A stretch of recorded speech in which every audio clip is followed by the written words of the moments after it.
الحمد لله وحده والصلاة والسلام على خير خلقه محمد وعلى آله وأصحابه أجمعين أما بعد فأعوذ بالله من الشيطان الرجيم بسم الله الرحمن الرحيم ربنا اغفر لنا ولإخواننا الذين سبقونا بالإيمان ولا تجعل في قلوبنا غلا للذين آمنوا ربنا انك رؤوف رحیم صدق اللہ العظیم۔ بارگاہ رسالت والے رسالت میں ایک مرتبہ درود پاک کا نذرانہ پیش فرمائیے گا۔ صلی اللہ علیہ نبی الامی وآلہ صلی اللہ علیہ وسلم صلاۃ و سلام علیک یا رسول اللہ۔ بارگاہ رسالت میں آپ صلی اللہ علیہ وسلم میں حضور شیخ الاسلام مجدد دوران رئیس المحققین علامہ سید محمد مدنی اشرفی جیلانی حفظہ اللہ کی لکھی ہوئی ایک نعت شریف پیش کر رہا ہوں، سماعت فرمائیں۔ صلی اللہ علیہ یا رسول اللہ وسلم علیک یا حبیب اللہ۔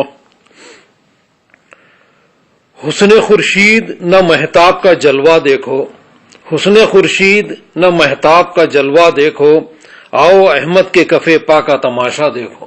سبحان اللہ۔ حسن خورشید نہ مہتاب کا جلوہ دیکھو، آؤ احمد کے کفے پا کا تماشا دیکھو۔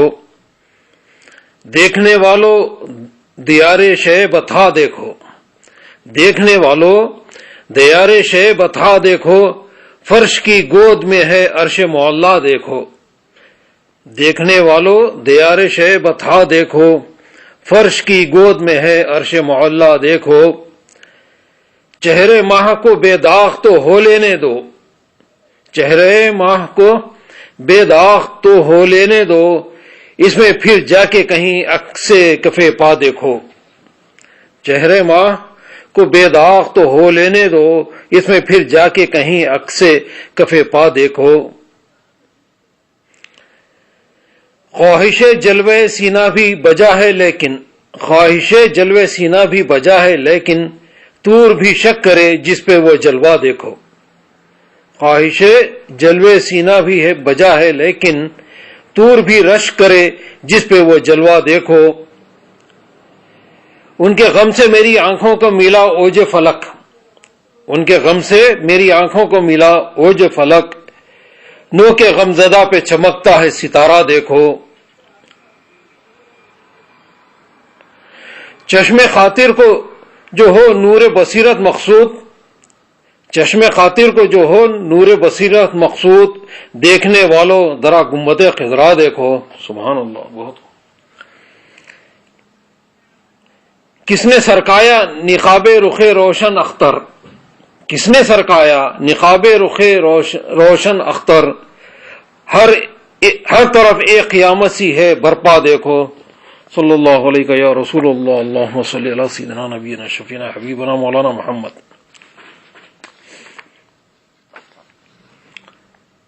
جس آیت کریمہ کی تلاوت و سماعت کا شرف حاصل کیا گیا، اس کی تشریح و توضیح سے قبل تمثیلی انداز میں کچھ عرض کرتا ہوں۔ الحمدللہ آج کی یہ 10ویں نشست ہے۔ دور دور تک اور کئی ملکوں میں یہ بیان سنا جا رہا ہے۔ یہ علم کی بات ہے، یہ عقیدے کی بات ہے، یہ ذکر کی بات ہے، اور یہ فکر آخرت کی بات ہے۔ پہلے آپ یہ بتائیں کہ ہماری گفتگو سے، ہمارے بیان سے اور ہمارے عمل سے دوسروں کو فائدہ پہنچ رہا ہے یا نہیں؟ آپ کہیں گے کہ یقیناً سننے والوں کو فائدہ پہنچ رہا ہے۔ فائدے کا پہنچنا یقینی ہے، لہذا اب یہ ماننا پڑے گا کہ ایک کے عمل سے دوسرے کو فائدہ پہنچتا ہے۔ عمل ایک کا اور فائدہ سب کا، عمل ایک کا اور فائدہ سب کا۔ بیان ایک مقام پر ہو رہا ہے اور بات دور والے سن رہے ہیں، سمجھ رہے ہیں، مستفید ہو رہے ہیں، اور بات دور تک پہنچ رہی ہے۔ اسی کا نام ایصال ثواب ہے۔ اسی کا نام کیا ہے؟ ایصال ثواب ہے۔ ہم روزمرہ کی زندگی میں اپنے گھر والوں کے لیے ایک مقام سے دوسرے مقام رقم بھیجتے ہیں، اور وہ رقم بھی حاصل کرتے ہیں اور استعمال کرتے ہیں۔ یہ ہے ایصال رقم اور ایصال دولت۔ جب دولت کا ایصال ہو سکتا ہے تو کیا ثواب کا ایصال نہیں ہو سکتا؟ یقیناً ایصال ثواب ہوتا ہے، اور جن کے لیے بھیجا جا رہا ہے ان تک پہنچتا ہے۔ لہذا ایصال ثواب کے انکار کی ضد غیر منطقی ہے، انکار کی کوئی وجہ نہیں ہونی چاہیے۔ عقل سلیم تسلیم کر چکی ہے کہ ایصال ثواب ہوتا ہے، اب کوئی لاجک نہیں کہ انکار کیا جائے۔ دوسری بات یہ، آپ ایک مقام پر بیٹھ کر یہ بیان سن رہے ہیں، علمی استفادہ ہو رہا ہے، بیان کے ذریعے معلومات میں اضافہ ہو رہا ہے، توبہ و استغفار کیا جا رہا ہے، دعائیں کی جا رہی ہیں، انشاءاللہ ہمارے گناہوں کی معافی ہو رہی ہے، نیکیوں میں اضافہ ہو رہا ہے، ہدایت کی بات پہنچ رہی ہے، نور ہدایت سے قلوب منور ہو رہے ہیں۔ یہ سب کس کی وجہ سے ہو رہا ہے؟ یہ سب گفتگو کس کے سبب سنی جا رہی ہے؟ یہ سب ذکر و فکر کی باتیں کس کے ذریعے سنی جا رہی ہیں؟ یہ ذریعہ، یہ سبب اور یہ وجہ کا نام وسیلہ ہے، توسل ہے، جس کا انکار عقل مند انسان کے لیے ممکن ہی نہیں ہے۔ آپ کہیں گے کہ ٹھیک ہے، ایصال ثواب بھی ہو رہا ہے، ایصال علم بھی ہو رہا ہے، آپ کے وسیلے سے ہم تک یہ علم پہنچ رہا ہے اور ہم فائدہ اٹھا رہے ہیں، لیکن آپ بھی زندہ ہیں اور ہم بھی زندہ ہیں، لہذا زندوں کے درمیان ایصال ثواب ممکن ہے اور زندوں کے وسیلے اور توسل سے فائدہ اٹھایا جاتا ہے، لیکن مردوں کو ایصال ثواب کہاں لکھا ہے؟ زندوں کے عمل سے مردوں کو فائدہ کیسے پہنچتا ہے؟ اس کا جواب یہی ہے کہ مغفرت کی جو قرآنی دعائیں مرحومین کے لیے کی جا رہی ہیں، یہی ایصال ثواب ہے، اور ہم زندوں کے وسیلے سے اور توسل سے ان کو ثواب پہنچ رہا ہے، اور یہی قرآنی حکم ہے۔ قرآن میں انبیاء کرام کی دعائیں موجود ہیں جو انہوں نے اپنے والدین کی مغفرت کے لیے فرمائی، یقیناً دعاؤں کا فائدہ پہنچ رہا ہے۔ اب جس آیت کریمہ کی تلاوت کی گئی وہ ملاحظہ فرمائیں۔ ربنا اغفر لنا ولاخواننا الذين سبقونا بالایمان ولا تجعل قلوبنا غلا للذين آمنوا ربنا انك رؤوف رحیم۔ ربنا اغفر لنا ولاخواننا الذين سبقونا بالایمان، اے ہمارے رب ہمیں بھی بخش دے اور ہمارے ان بھائیوں کو بھی بخش دے جو ہم سے پہلے ایمان لائے۔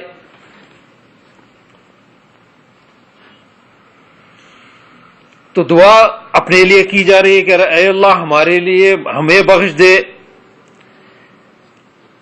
اور ان سب کو بخش دے، اور وہ صاحب ایمان لوگوں کو بخش دے جو ہم سے پہلے گزر چکے ہیں، ہمارے ان بھائیوں کو بخش دے جو ہم سے پہلے گزر چکے ہیں، ہمارے ان مرحومین کو بھی بخش دے جو ہم سے پہلے گزر چکے ہیں۔ اب یہاں یہ بتائیں کہ اس دعا کا کیا مطلب، کہ اگر ہماری دعا سے ان کی مغفرت نہیں ہوتی تو اس دعا کا مقصد کیا؟ تو ماننا پڑے گا کہ زندوں کی دعا سے ان مرحومین کا فائدہ ہو رہا ہے، ہمارے دعا کرنے کے سبب ان کی مغفرت ہو رہی ہے، ان کے درجات میں بلندی ہو رہی ہے، اور یہ حکم قرآنی ہے کہ تم اپنے مرحومین کے لیے، اپنے بھائیوں کے لیے، اپنے سابقہ لوگوں کے لیے جو گزر چکے ہیں ان سب کے مومنین کے لیے دعائیں کرو۔ یہ دعائیں ان کے حق میں فائدہ مند ہیں۔ ہمارا یہ دعا کرنا یہ ایصال ثواب ہے، اور یہ جو دعا کی جا رہی ہے ان تک جو بخشش کی دعائیں پہنچ رہی ہے، اور وہ جو فائدہ حاصل کر رہے ہیں وہ کس کے وسیلے سے؟ ہمارے وسیلے سے زندوں کے سبب ان تک اجر و ثواب پہنچ رہا ہے. تو ملاحظہ فرمائیں اے ہمارے رب ہمیں بھی بخش دے اور ہمارے ان بھائیوں کو بھی بخش دے جو ہم سے پہلے ایمان لائے، اور ہمارے دلوں میں ایمان والوں کی طرف سے کینہ و بغض نہ رکھ. وَلَا تَجْعَلْ فِي قُلُوبِنَا غِلًّا لِلَّذِينَ آمَنُوا، یعنی جو ہم سے پہلے گزر چکے ہیں ان کے حق میں کوئی کجی و کینہ ہمارے دلوں میں نہ رکھ. ہمارے قلوب کو پاک و صاف رکھ، ان سے کسی قسم کا بغض نہ رکھ، حسد نہ ہو. ربنا انکا رؤوف الرحیم، اے ہمارے رب بے شک تو ہی نہایت رحم فرمانے والا ہے. دعا کی شروعات ہماری اپنی ذات سے ہو رہی ہے. ربنا اغفر لنا، اے اللہ ہمارے کو بخش دے. ولی اخواننا الذین سبقونا بالایمان، اور جو ایمان میں سبقت لائے ہیں ان کو بخش دے. اب یہاں ملاحظہ فرمائیں ایمان میں سبقت سب سے پہلے کس نے لائے؟ سب سے پہلے مسلمان کون؟ اس امت کے اولین مسلمان کون؟ تو آپ کہیں گے صحابہ کرام. تو صحابہ کرام رضوان اللہ علیہم اجمعین کے حق میں دعا کرنا ہے. اچھا، صحابہ کرام میں جو سب سے پہلے یا سبقونا بالایمان جو سبقت ہے وہ کس کو حاصل ہے؟ آپ کہیں گے کہ بچوں میں سیدنا علی مرتضی رضی اللہ تعالیٰ عنہ، اور مردوں میں بڑوں میں یعنی سیدنا ابوبکر صدیق رضی اللہ تعالیٰ عنہ، یہ دو کو ایمان میں سبقت حاصل ہے. ربنا اغفر لنا ولاخواننا الذین سبقونا بالایمان، جو ایمان میں سبقت لائے ہیں ان کی بخشش کے لیے دعائیں کرنی چاہیے. تو سیدنا صدیق اکبر رضی اللہ تعالیٰ عنہ اور سیدنا علی مرتضی رضی اللہ تعالیٰ عنہ، یہ دو ایمان میں سبقت لائے. تو آپ دیکھیں ایک فرقہ ہے خوارج کا، جن کے قلوب میں سیدنا علی مرتضی رضی اللہ تعالیٰ عنہ سے بغض ہے، کجی پائی جاتی ہے. اور دوسرے وہ لوگ روافض جو صحابہ کرام عموماً تمام صحابہ کرام اور خصوصاً سیدنا صدیق اکبر و سیدنا عمر فاروق و سیدنا عثمان غنی رضی اللہ تعالیٰ عنہ سے بغض رکھتے ہیں، ان کے بارے میں اب غور کریں کہ اس آیت میں تو حکم ہو رہا ہے کہ ان سے تمام صحابہ کرام سے بغض نہ رکھے، کجی نہ رکھے، ان کے حق میں دعا ہونی چاہیے. تو یہ مسلمان کی علامت بیان کی جا رہی ہے کہ مسلمان وہ ہے جو صحابہ کرام کے لیے اور وہ بھی اولین جو ایمان لائے ان کے بارے میں کجی نہ رکھے. ہمیں صرف اپنی ذات کے لیے ہی دعا نہ کرنا چاہیے بلکہ سلف یعنی سابقین میں سے کون ہے؟ صحابہ کرام ہیں، تابعین ہیں، ائمہ اسلام ہیں، کے لیے بھی دعا کو ہونا چاہیے. بزرگان دین خصوصاً صحابہ کرام و اہل بیت کے اعراض، ختم، نیاز، فاتحہ، یہ امور بھی اعلیٰ چیزیں ہیں کہ ان میں ان بزرگوں کے لیے دعا کی جاتی ہے، یہ دعا کا اہتمام کیا جاتا ہے. قرآن کا حکم ہے کہ ان کے لیے دعائیں کرو. یعنی جو ایمان میں سبقت لے گئے ہیں ان کے حق میں دعائیں کرنا چاہیے. تو یہ مواقع ہیں، اس موقع پہ عرس کے موقع پر یعنی فاتحہ کی جاتی ہے، ان کے حق میں دعائیں کی جاتی ہیں جو ہم سے پیشتر جو گزر چکے ہیں. یہ امور بھی اعلیٰ چیزیں ہیں کہ ان میں ان بزرگوں کے لیے دعا کی جاتی ہے.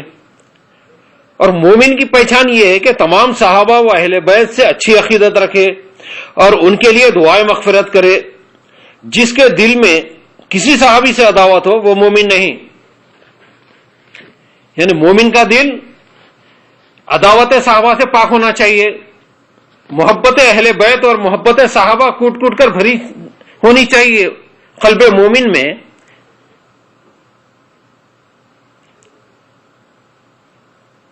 جس کے دل میں کسی صحابی سے عداوت ہو وہ مومن نہیں۔ اس سے معلوم ہوا کہ مومنین کی 3 جماعتیں ہیں۔ ایک یہ کہ مہاجرین، یعنی جو لوگ مکہ معظمہ سے ہجرت فرمائے ہیں، یہ السابقون الاولون ہیں،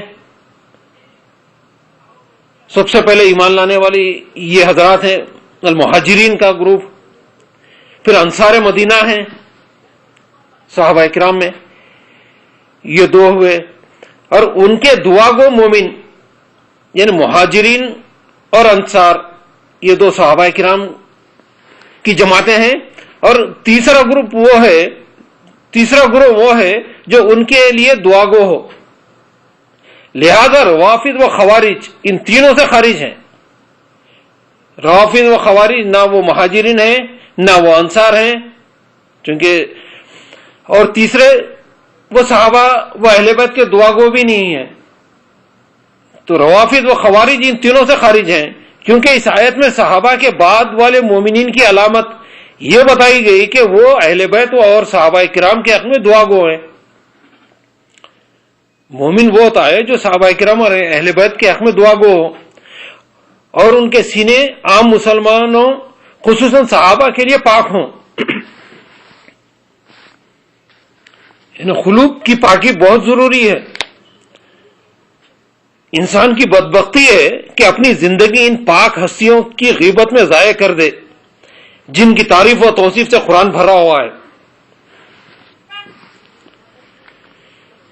عمر بن شرجیل کا یہ قول بڑا عبرت آموز ہے۔ وہ کہتے ہیں کہ رافضی یہودی و نصارہ سے بھی ایک قدم آگے ہیں، یعنی صحابہ کی دشمنی میں اتنے آگے نکل چکے ہیں کہ یہ تو یہودی اور نصرانی یعنی کرسچن سے بھی بدتر ہو گئے ہیں۔ اگر یہودیوں سے پوچھا جائے کہ بتاؤ تمہاری ملت میں سب سے افضل کون، یعنی سب سے بہترین افراد کون ہیں تمہارے پاس، تو وہ جواب دیں گے کہ اصحاب موسیٰ، یعنی موسیٰ علیہ السلام کے جو ساتھی ہیں، جو لوگ ہیں جو ایمان لائے، وہ لوگ سب سے بہترین لوگ ہیں۔ عیسائیوں سے اگر اسی طرح کا سوال کیا جائے کہ بتاؤ کہ تمہارے پاس سب سے بہترین لوگ کون ہیں، وہ کہیں گے عیسیٰ علیہ السلام کے حواری، یعنی عیسیٰ علیہ السلام کے جو ساتھی ہیں۔ یعنی اللہ تعالیٰ فرماتا من انصاری اللہ قال الحواریون نحن انصار اللہ، یعنی یہ حواری جو ہیں یہ سیدنا عیسیٰ علیہ السلام کے ساتھی، تو عیسائی کہیں گے کہ نہیں حواری سب سے بہترین لوگ ہیں۔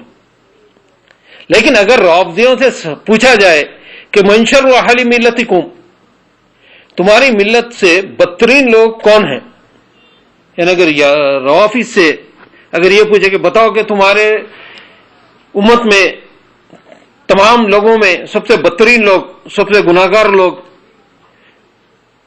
کون ہیں، تو یہ بدبخت کہیں گے کہ اصحاب محمد صلی اللہ علیہ وسلم، استغفر اللہ نعوذ باللہ من ذالک۔ اللہ تعالیٰ تو ہمیں حکم دیتا ہے کہ ان کے لیے دعائیں مانگو، یعنی صحابہ کرام کے حق میں دعائیں کرنی چاہیے۔